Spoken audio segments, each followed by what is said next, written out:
2026 жылдың 22 наурыз ұлыстың ұлы күні құтты болсын. Ұлысымыз оң болсын, ел аман, жұрт тыныш болсын. Жұртымыз аман, еліміз тыныш. Алла басымызға амандық бергей. Жаңа жыл құтты болсын. 26 жылдың 2 наурыз құтты болсын. Еліміз аман, жұртымыз тыныш болсын. Жанұямыз, ұрпақтарымыз аман болсын. Немерелеріміз Ая, Баубек, Камиля, Інжу, Сафи, Инаят аман есен өсіп, Сәрөк, Камилек ұрпағымыздың қызығын көріп, аман есен келесі наурызға жетуге Алла нәсіп етсін. Балаларым бақытты да ғұмырлы болсын. Аумин. Аман болайық. Аумин.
Filmler түсірмейсің, солай?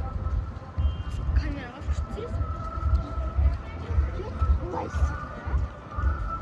Әр қадамында тарих, әр қозғалысында мән бар.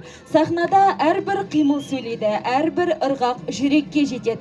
Ендеше осы бір әсем өнердің сиқырына бірге бөленейік. Қарсы алыңыздар, сахнада мереке орындайтын айналайын би ансамблі жетекшісі Ақмарал Амандықова.